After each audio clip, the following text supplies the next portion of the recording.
उसके पवित्र स्थान में उसकी स्तुति करो, यहोवा की स्तुति करो, यहोवा की स्तुति करो।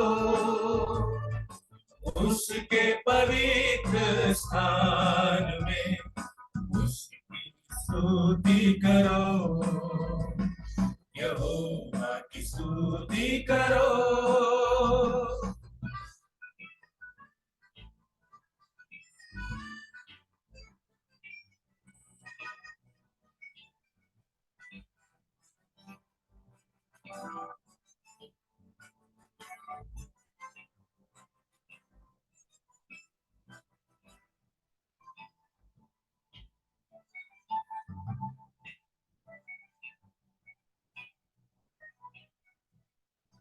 अपने हाथ को उठाकर उसकी स्तुति करो,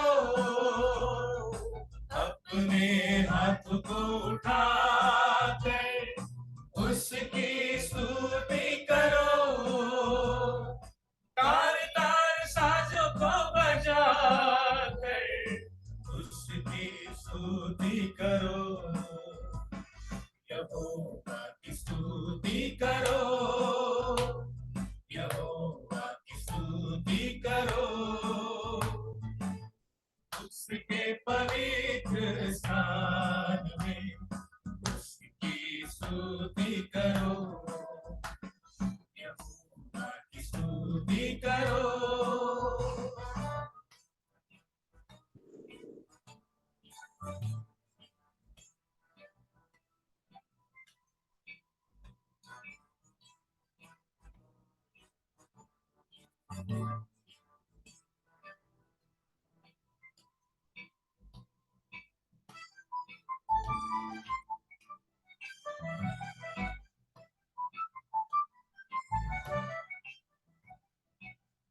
और बांसुरी बजाकर उसकी स्तुति करो,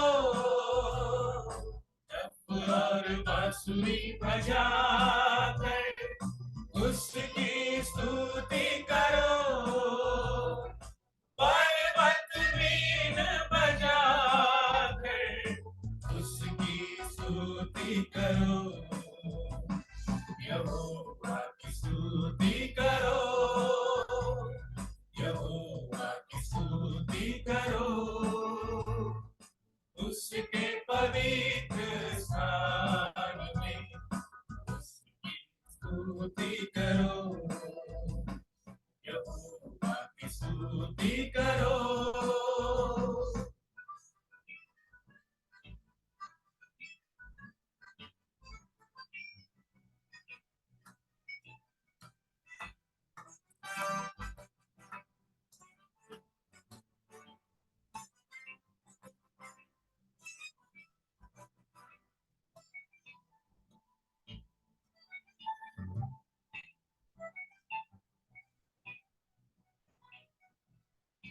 ताली और झांझ बजाकर उसकी स्तुति करो, ताली और झांझ बजाकर उसकी स्तुति करो। उसके पवित्र स्थान में उसकी स्तुति करो, यहोवा की स्तुति करो, यहोवा की स्तुति करो। उसके पवित्र स्थान में उसकी स्तुति करो, यहोवा की स्तुति करो, यहोवा की स्तुति करो। उसके पवित्र स्थान में उसकी स्तुति करो, यहोवा की स्तुति करो।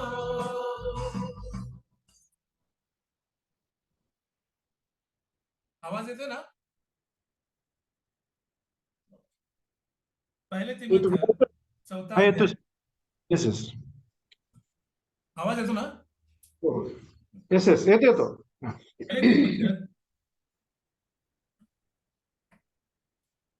चौथा अध्याय 12 ते 16 वचनामध्ये वचन असं म्हणतं की कोणी तुझ्या तारुण्याला तुच्छ मानू नये, तर भाषण, वर्तन, प्रीती, विश्वास व शुद्धता याविषयी विश्वास ठेवणाऱ्यांचा कित्ता हो. मी येईपर्यंत वाचन, शिक्षण व बोध याकडे लक्ष ठेव. आपणाकडे व आपल्या शिक्षणाकडे नीट लक्ष ठेव, त्यातच टिकून राहा, कारण असे केल्याने तू स्वतःचे व तुझे ऐकणाऱ्यांचेही तारण साधशील. यावेळेस आपण हे गीत गाऊया. नमूना बनो युवा समय में, कोई तेरी जवानी को तुच्छ न जाने.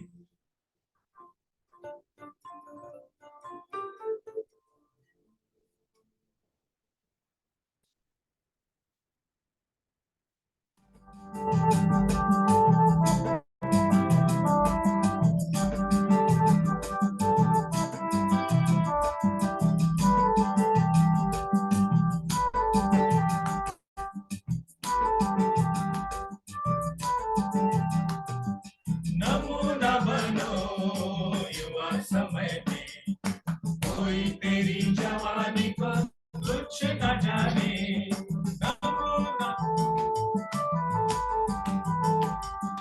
नमूना बनो युवा समय में, कोई तेरी जवानी को तुच्छ न जाने.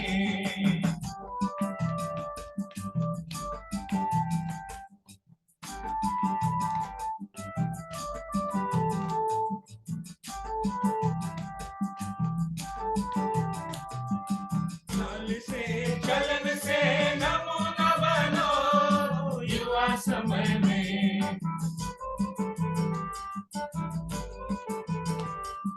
चाल से चलन से नमूना बनो युवा समय में. अरे नमूना बनो युवा समय में, कोई तेरी जवानी को तुच्छ न जाने.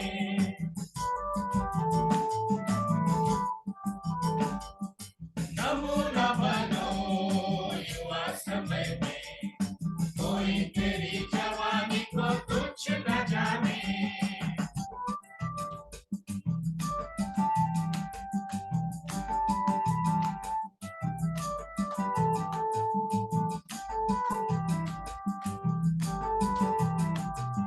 प्रार्थना करने नमूना बनो युवा समय में.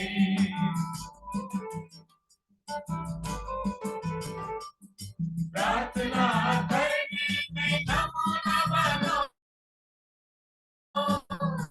समय में. अरे नमूना बनो युवा समय में, कोई तेरी जवानी को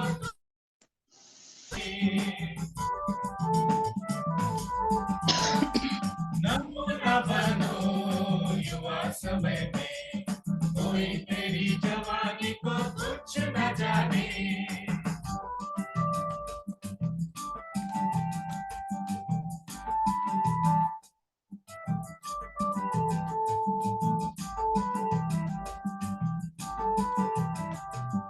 संगति रखने में नमूना बनो युवा समय में.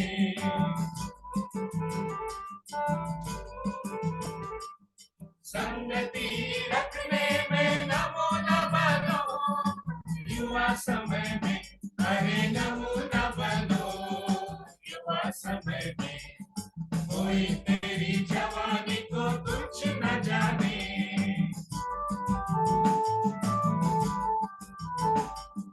नमूना बनो युवा समय में, कोई तेरी जवानी को तुच्छ न जाने.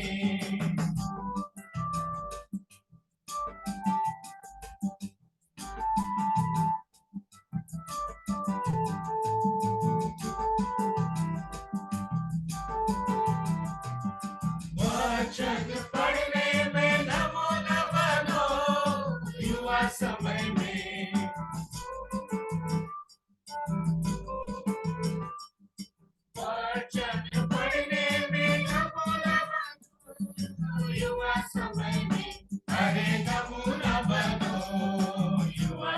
समय में, कोई तेरी जवानी को तुच्छ न जाने।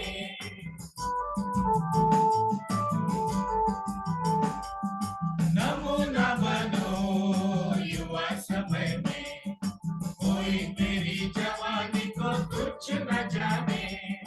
नमूना बनो युवा समय में, कोई तेरी जवानी को तुच्छ न जाने।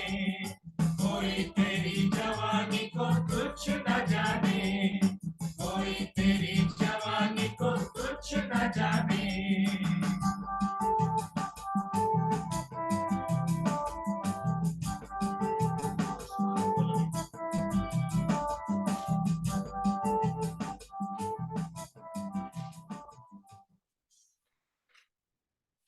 यावेळेस आपण गीत गाणार आहोत, आसमान खोल दे यस्सू के नाम से, पाक रूह को आने दे यस्सू के नाम से।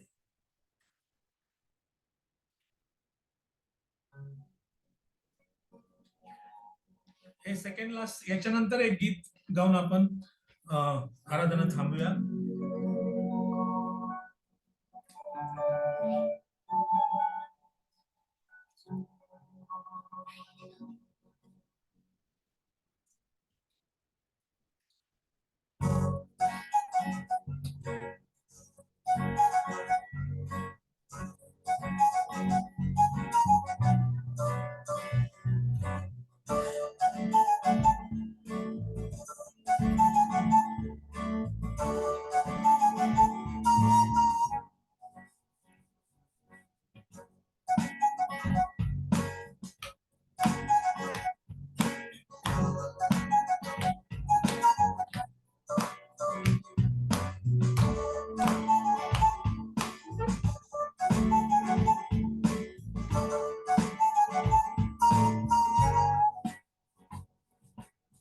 आसमान खोल दे यीशु के नाम से, आसमान खोल दे यीशु के नाम से, पागलों को आने दे यीशु के नाम से।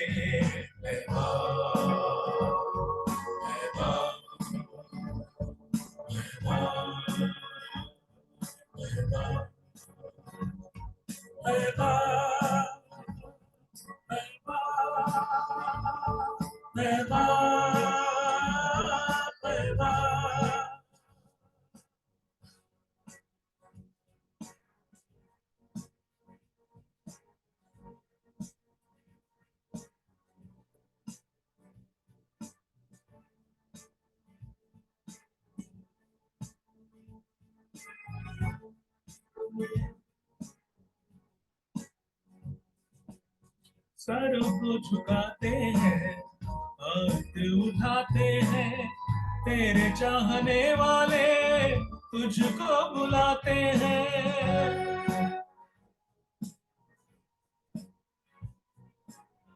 सर को झुकाते हैं, हाथ उठाते हैं, तेरे चाहने वाले तुझको बुलाते हैं।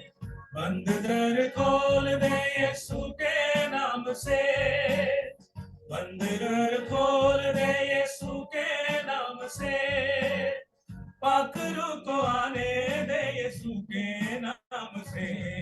हे बा, हे बा, हे बा, हे बा, हे बा, हे बा।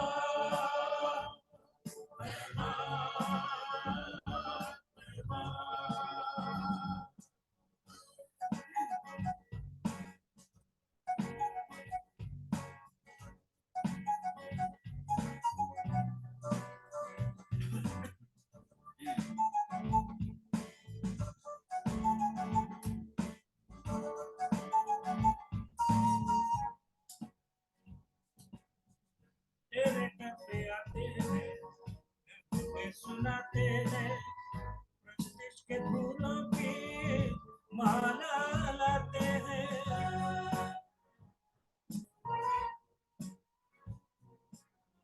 तेरे घर पे आते हैं, तुम्हें सुनाते हैं, प्रस्टिश के फूलों की माला लाते हैं, रूह का माहौल दे यीशु के नाम से, रूह का माहौल दे यीशु के नाम से, पाक रूह को आने दे यीशु के नाम से। पैमा पैमा पैमा पैमा पैमा पैमा पैमा पैमा।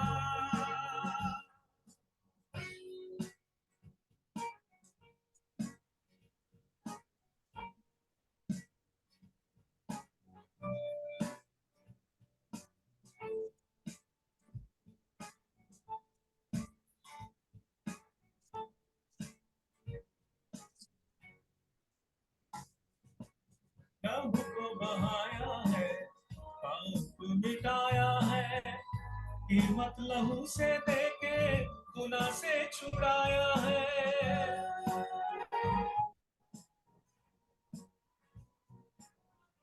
लहू को बहाया है, पाप मिटाया है, कीमत लहू से देके गुनाह से छुड़ाया है। कलाम तू बोल दे यीशु के नाम से, कलाम तू बोल दे यीशु के नाम से, पाक रूह को आने दे यीशु के नाम से।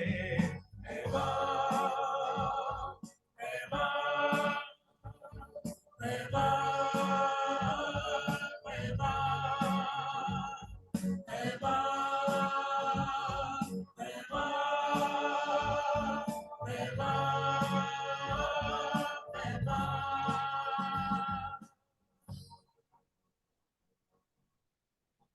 आओ हम चले यीशु के पास, यीशु बुलाता हमें, यीशु बुलाता हमें। मत्ते 5 आणि 16 वचनामध्ये म्हटलं आहे की तुम्ही जगाचा प्रकाश आहात, त्याप्रमाणे तुमचा प्रकाश लोकांसमोर असा पडू द्या की त्यांनी तुमची सत्कर्मे पाहून तुमच्या स्वर्गातील पित्याचे गौरव करूया। आपण हे शेवटचं गीत गाऊया। आओ हम चले यीशु के पास।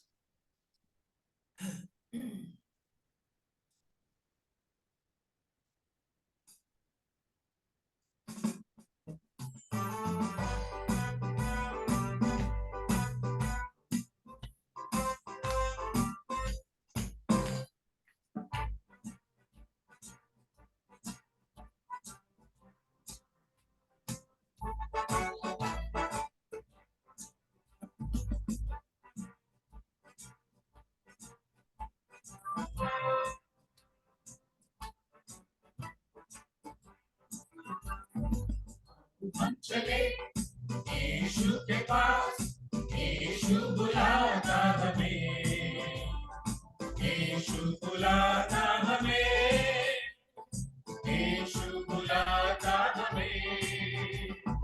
आओ हम चले यीशु के पास, यीशु बुलाता हमें, यीशु बुलाता हमें, यीशु बुलाता हमें।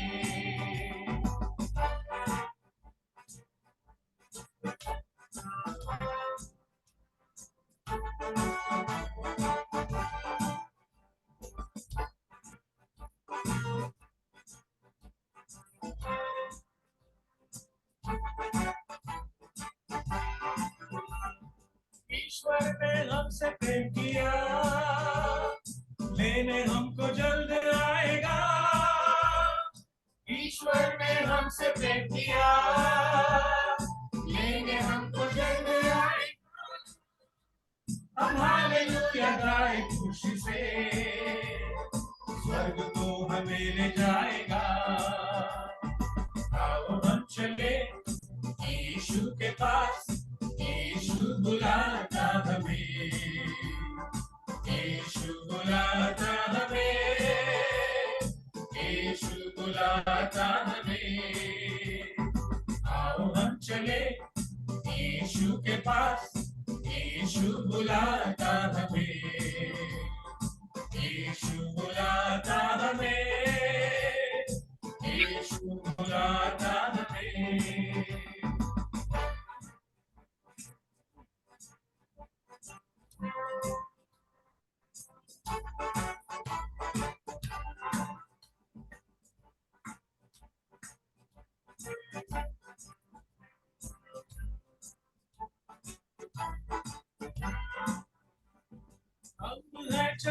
यीशु के, रोशन करेंगे जहां।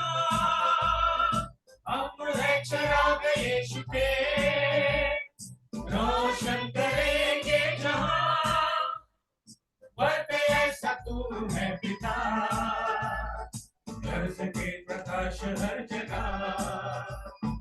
आओ हम चले यीशु के पास, यीशु बुलाता हमें, यीशु बुलाता हमें, यीशु बुलाता हमें।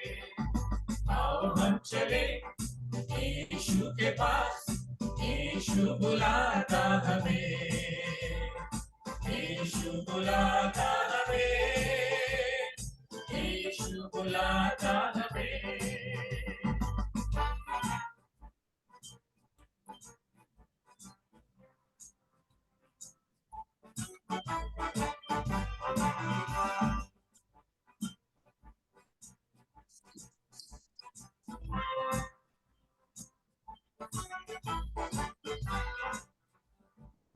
ईश्वर ने हमसे भेंट किया, लेने हमको जल्द आएगा।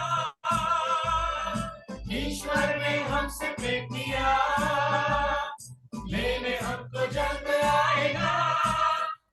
हम हालेलुया गाए खुशी से, स्वर्ग को हमें ले जाएगा। आओ हम चले यीशु के पास, यीशु बुलाता हमें,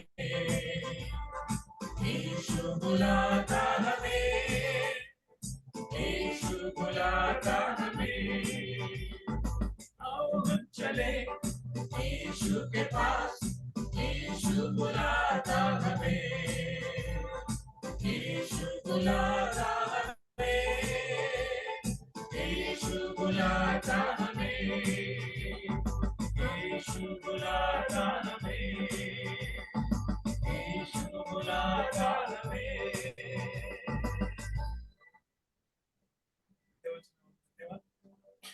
त्याच्या नावाला मान, महिमा आणि गौरव सदा सर्व काळ असो. आमेन. या संधीबद्दल पुन्हा एक वार तुम्हा सर्वांचं मी मनापासून आभार मानतो. देवाच्या नावाला धन्यवाद. बरोबर मोडण्याची संधी प्रभूने दिली म्हणून मी प्रथमतः त्याचे उपकार मानतो. तसेच सौंदर्य दाम्पत्य यांचे सुद्धा, विजयशीला यांचे सुद्धा मी उपकार मानतो की ही संधी प्रभूने त्यांच्याद्वारे आज तुम्हाबरोबर बोलण्याची दिली. म्हणून आपण प्रार्थना करूया. प्रभुदेव पा, तुझी स्तुती स्तुती स्तुती करतो. स्तुतीस पात्र असा परमेश्वर बाप तू आहेस.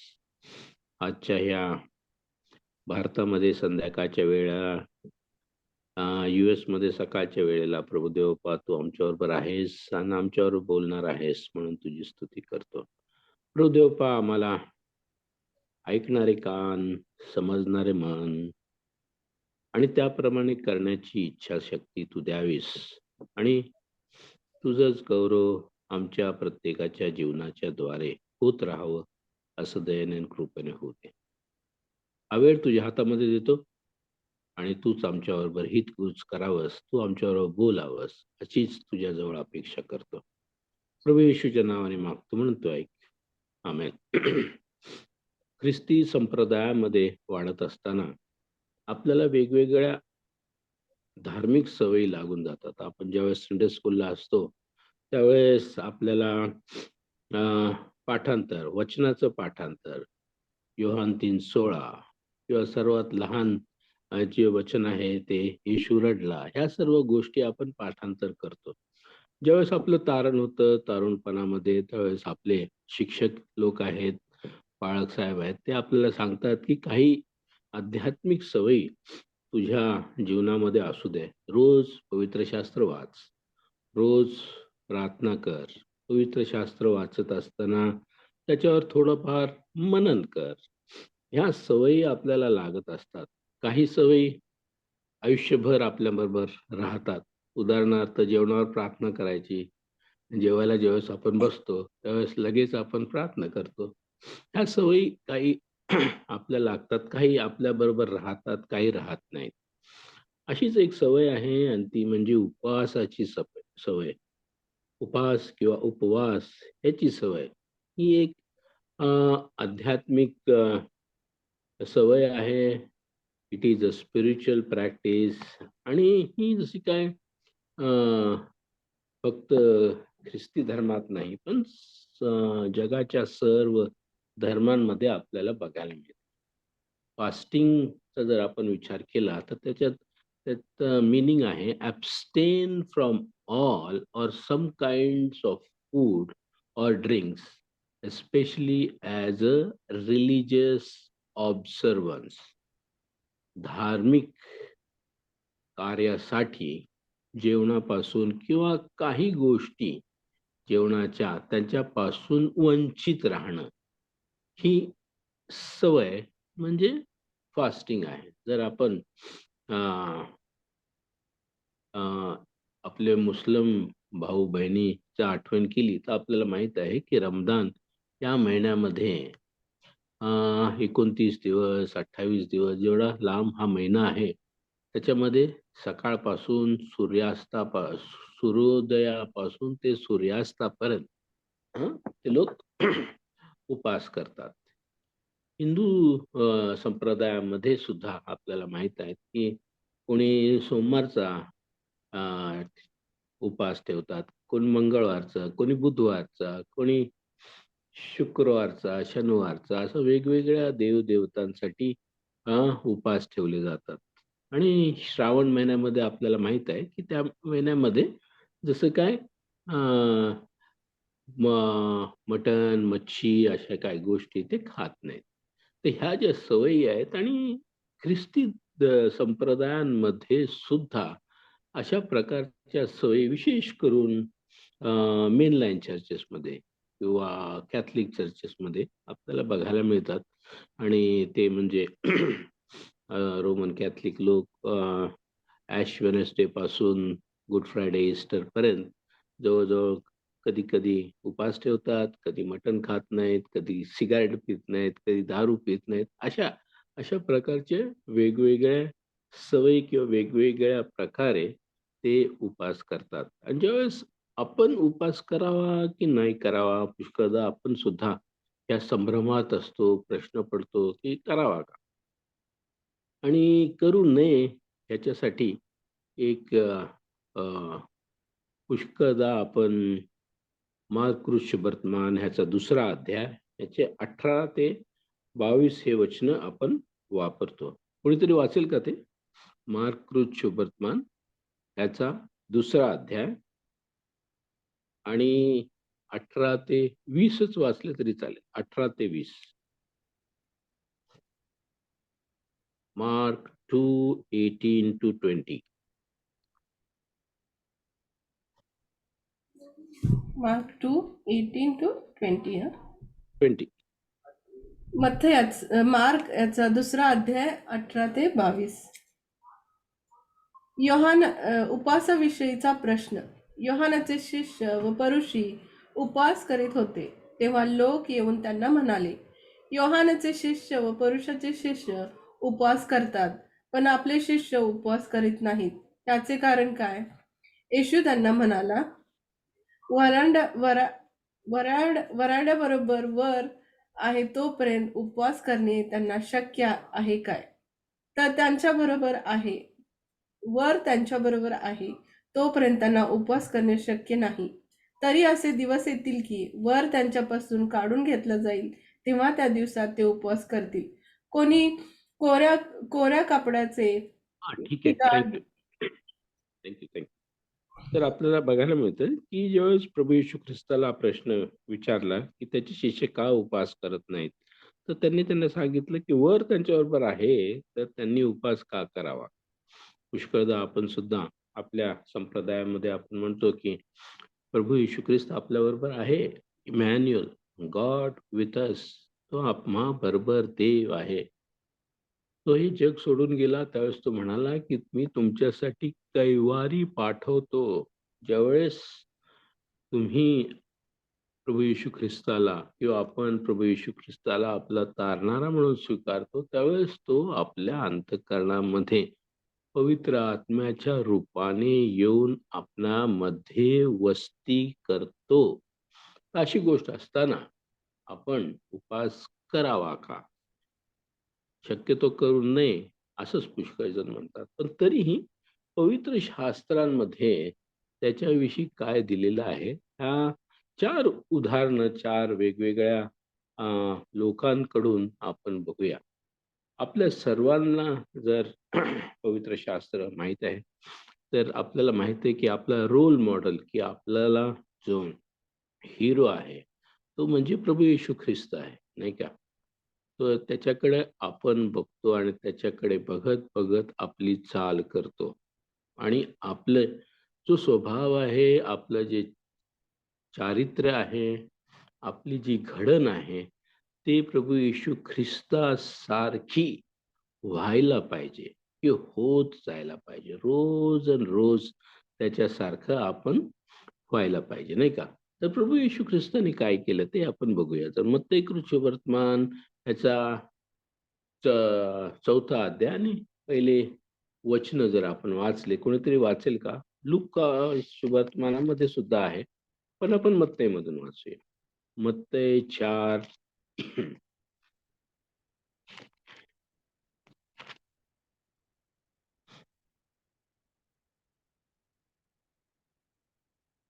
पहिली 2 वचनं कोणीतरी वाचलं तर छान होईल. अरण्यात येशूची परीक्षा. तेव्हा सैतानाकडून येशूची परीक्षा व्हावी म्हणून आत्म्याने त्याला अरण्यात नेले. मग त्याने 40 दिवस व 40 रात्री उपवास केला. त्यानंतर त्याला भूक लागली. थँक्यू. आपल्याला बघायला मिळतं की प्रभू येशू ख्रिस्ताने स्वतः उपवास केला.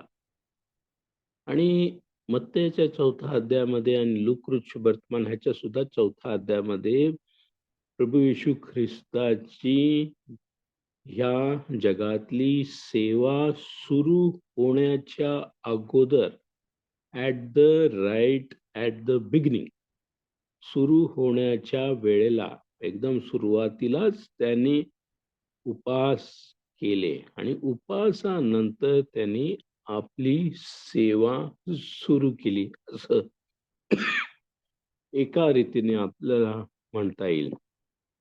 आणि आपण नवीन वर्षाच्या पहिल्याच महिन्यात आहोत.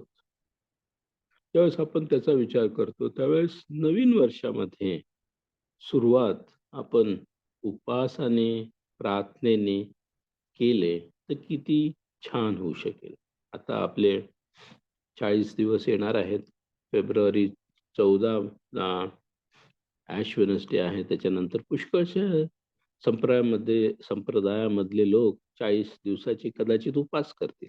तर त्या काळामध्ये जर आपल्याला उपवास करता आलं, तर प्रभू येशू ख्रिस्ताने आपल्याला जसं काय कित्ता घालून दिलेला आहे, की आपण सुद्धा आपल्या जीवनामध्ये कधी-कधी किंवा काहीतरी नवीन सुरू करत असताना किंवा नवीन वर्षाच्या सुरुवातीला आपण सुद्धा उपवासाने सुरुवात केली पाहिजे. लूक वर्तमान ह्याचा 2रा अध्याय 36 ते 38. लूक 2:36 to 38 कोणीतरी वाचेल का?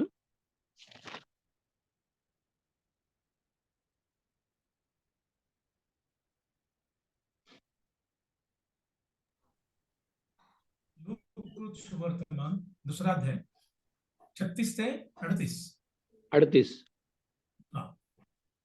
संदेष्टी हन्ना नावाची एक संदेष्टी होती. ती आशेराच्या वंशातील फनुएलाची मुलगी होती. ती फार वयोवृद्ध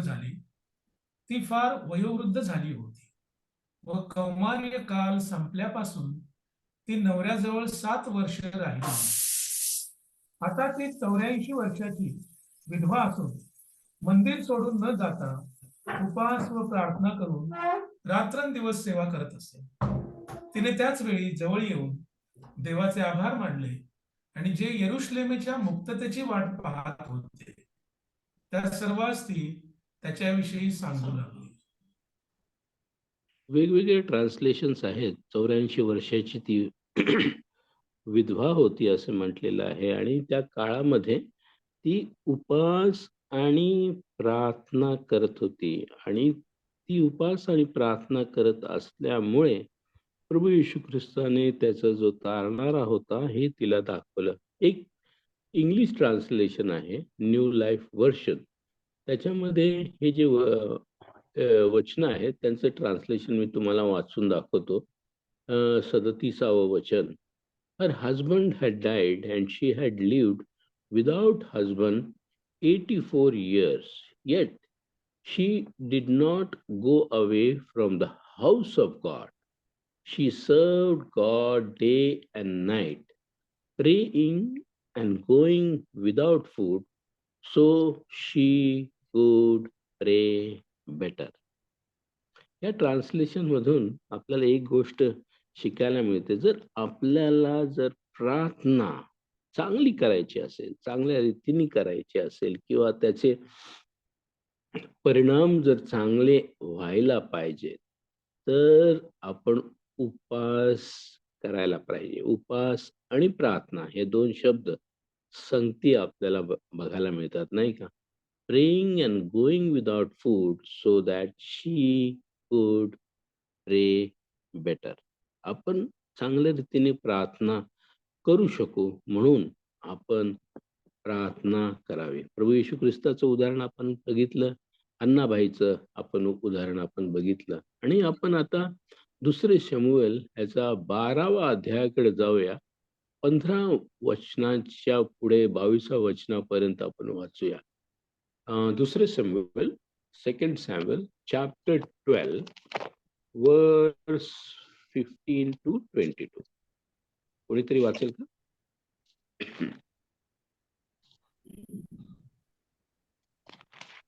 दुसरे शमूएल 12वा अध्याय येस, 15 ते 22. वचन आपण वाचूया. मग नाथान आपल्या घरी गेला.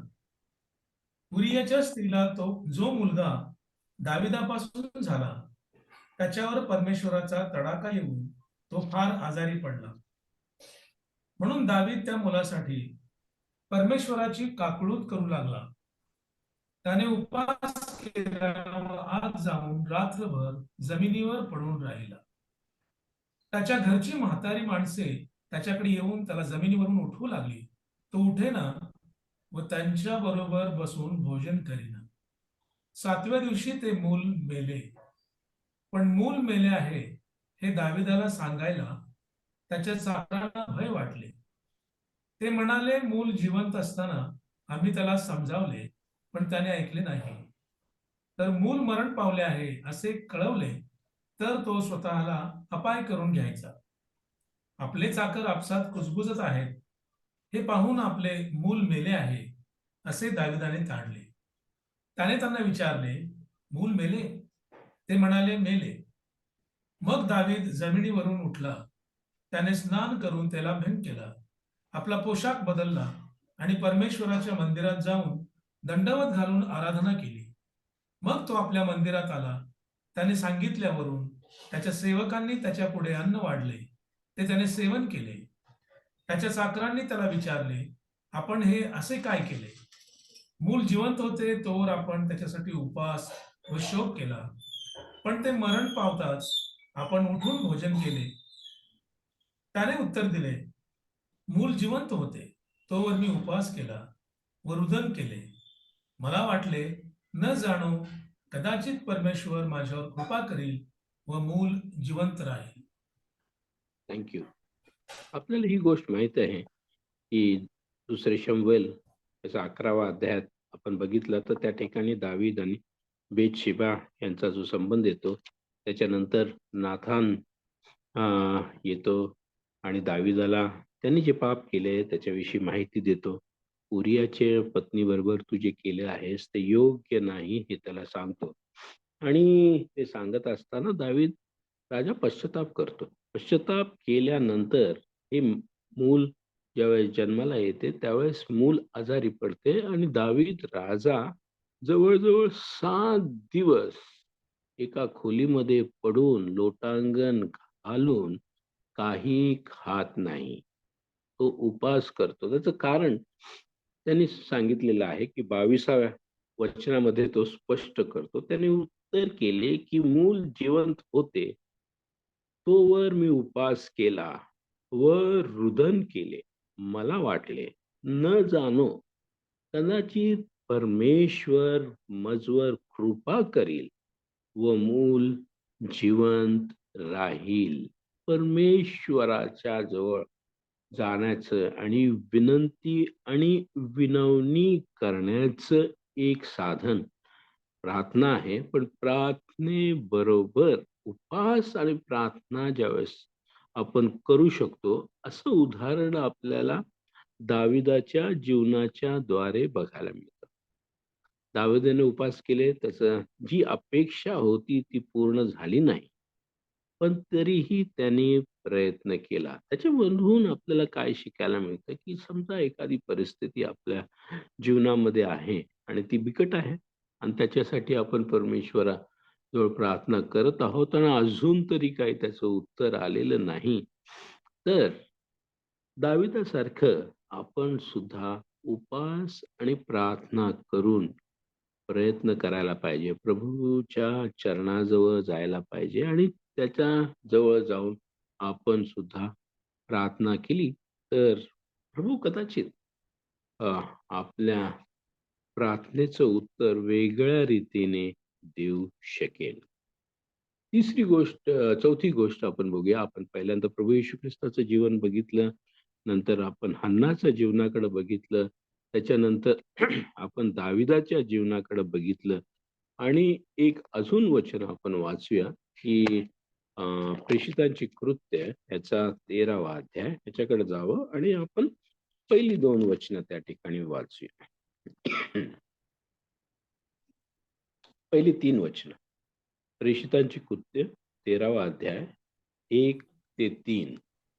कोणीतरी वाचेल का? 13वा अध्याय 1 ते 3 वचन आपण वाचूया. हो हो. बर्नबा, शिमोन निग्र, लूक्य कुरेनेकर, जो बाळपणापासून मांडलिक हेरोद राजाबरोबर वाढला होता. तो मनायन व शौल हे संदेष्टे व शिक्षक होते. ते प्रभूची सेवा व उपास करत असता पवित्र आत्मा म्हणाला की बर्नबा व शौल यांना ज्या कार्यासाठी मी बोलावले आहे त्यासाठी त्यांना माझ्याकरता वेगळे करून ठेवा. तेव्हा त्यांनी उपवास व प्रार्थना करून आणि त्यांच्यावर हात ठेवून त्यांची रवानगी केली. हे जे आपल्याला वचन दुसरं आणि तिसरं वचन आपण ज्यावेळेस वाचतो तर त्या ठिकाणी आपल्याला काय बघायला मिळतं, ते प्रभूची सेवा व उपास करीत असता पवित्र आत्मा त्यांना म्हणाला की, त्याच्यानंतर तिसरं वचन, तेव्हा त्यांनी उपास व प्रार्थना करून त्यांच्यावर हात ठेवून त्यांची रवानगी केली. मिशनरी जर्नीज या सुरू झाल्या साधारण पवित्र शास्त्रामध्ये जे आपल्यासाठी लिहून ठेवलेलं आहे त्याच्याकडे जर आपण लक्ष दिलं तर कुठून सुरू झाली, तर ज्यावेळेस त्यांनी उपवास आणि प्रार्थना केली आणि देवाचं वचन ऐकलं करत असता पवित्र आत्मा त्यांना म्हणाला की बारनबा व शाऊल, शाऊल म्हणजे पाऊल, यांना ज्या कार्याकरता मी बोलावले आहे त्यांच्यासाठी माझ्या करता वेगळे करून ठेवा. तर तुमच्या मंडळीसाठी, तुमच्या घरासाठी, तुमच्या कुटुंबासाठी जर तुम्हाला काही ऐकायचं असेल परमेश्वराकडून, त्याची वाणी जर ऐकायची असेल तर पवित्र शास्त्रामधला जो हा भाग आहे तो आपल्याला हे दाखवून देतो की ज्यावेळेस आपण त्याची सेवा उपासाने करतो किंवा ज्यावेळेस आपण प्रार्थना आणि उपास करतो त्यावेळेस पवित्र आत्मा आपल्याबरोबर बोलतो, आपल्याबरोबर तो मार्ग दाखवू शकतो. तर ह्या 4 उदाहरणामधून आपल्याला बघायला मिळतं की उपास ही आपल्या जीवनामधली एक चांगली सवय आहे, चांगला सराव आहे, चांगला प्रघात आहे. पुष्कळदा आपण ह्या गोष्टीकडे दुर्लक्ष करतो आणि करत नाही. पण जर करत नसू तर आपण कराव्यात असं आजच्या वेळेला मी तुम्हाला सांगू इच्छितो. त्यावेळेस आपण विचार केला मिशनरी जर्नीजचा, तर पावलाने 3 मिशनरी जर्नीज केल्या. त्याच्यानंतर त्याने जवळ-जवळ 14 पत्र ह्या मिशनरी जर्नीमध्ये असताना लिहिले. जर त्यांनी उपवास आणि प्रार्थना केली नसती, तर कदाचित हे पत्र पवित्र शास्त्रांमध्ये 13-14 जे पत्र आहेत, ते आपल्याला मिळाले नसते, वाचायला मिळाले नसते. कदाचित त्यांनी जर ते केलं नसतं, तर बार्नबास आणि पाऊल ह्यांना एक नवीन कामगिरीवर जे पवित्र आत्म्याने त्यांना पाठवलं, ती त्यांच्याकडून झाली नसती. प्रभू महाराजांनी मार्ग तयार केला असता काहीतरी वेगळा, ही गोष्ट वेगळी. पण थोडा वेळ विचार करूया या विचारांमध्ये, की जर त्यांनी केले नसतं, तर ह्या गोष्टी कदाचित शक्य झाल्या नसत्या. प्रभू करो, आपल्या जीवनामध्ये जर कठीण परिस्थिती आहे, कठीण गोष्टी आहेत, मोठे माउंटन्स आहेत, तर त्या माउंटन्स जाण्यासाठी आपण प्रार्थना करूया, उपवास आणि प्रार्थना करूया. आणि मला असं वाटतं, माझा असा विश्वास आहे, की प्रभू ह्या गोष्टींमधून काहीतरी मार्ग नक्कीच काढेल आपल्यासाठी. पवित्र शास्त्रामध्ये अजून पुष्कळ उदाहरणं आहेत उपवासाविषयी, प्रार्थनेविषयी. पण ह्या 4 गोष्टी आपण बघितल्या. एक म्हणजे प्रभू येशू ख्रिस्ताचं जीवन, हन्नेचं जीवन, दावीद राजांनी काय केलं ते आणि सुरुवातीची जी मंडळी आहे, ती काय करत होती. अंतुकिया इथली मंडळी काय करत होती. त्या उदाहरणामध्ये आपण बघितलं आणि त्याच्याद्वारे आपल्याला काहीतरी शिकायला मिळालं. प्रभू करो आणि ही गोष्ट आपण आपल्या जीवनामध्ये लागू करूया आणि त्याच्याद्वारे त्याचंच गौरव आपल्या एकेकाच्या जीवनामध्ये होत राहू दे. बंद करत असताना एक उदाहरण मी सांगतो. 77 ची गोष्ट आहे. आम्ही लोक चेंबूरला राहत होतो. माडीवरती चर्च होते, शकुंतला बिल्डिंगमध्ये. वडील फुल टाइम पाळक होते, फुल टाइम टीचर होते, एफॅक इंग्लिश स्कूलमध्ये शिकवायचे.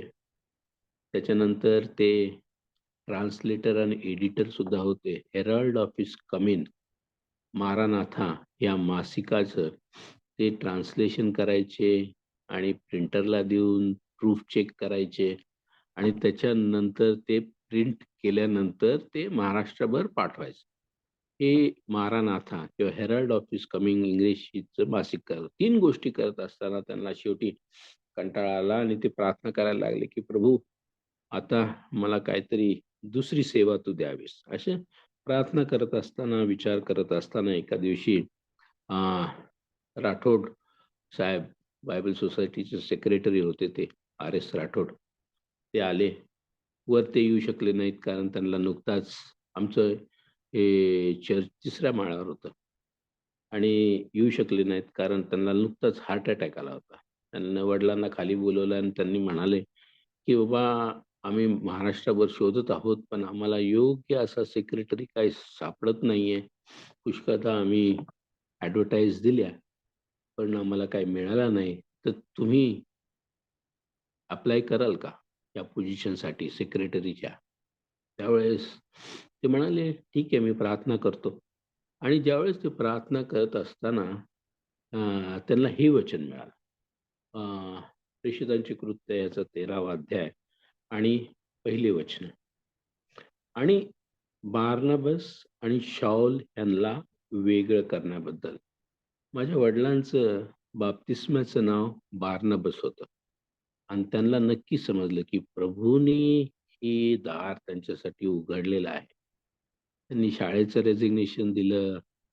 महाराणाथा ही सेवा ब्रदर कांबळेच्या हाती दिली आणि मग त्याच्यानंतर ते बायबल सोसायटीचे सेक्रेटरी झाले 77 पासून. अशा प्रकारे प्रभू आपल्याबरोबर सुद्धा बोलू शकतो, आपल्याला सुद्धा मार्गदर्शन करू शकतो. आणि एक मार्ग आहे की ज्याच्याद्वारे प्रभूचं वचन आपण ऐकू शकतो की प्रार्थना आणि उपास. आणि प्रार्थनेमध्ये जसे हन्नाच्या जीवनामध्ये आपल्याला बघायला मिळतं की so that she could pray better. प्रार्थना चांगल्या रीतीने करण्यासाठी किंवा देवाचं वचन ऐकण्यासाठी उपासाचा उपयोग होऊ शकतो. आणि प्रभू करो. आणि ही जी सवय आहे, ही जी काही लोकांची संप्रदाय आहे, ही आपल्या जीवनामध्ये आपण लागू करूया आणि त्याचेच गौरव आपल्या एकेकाच्या जीवनामध्ये होत राहू द्या.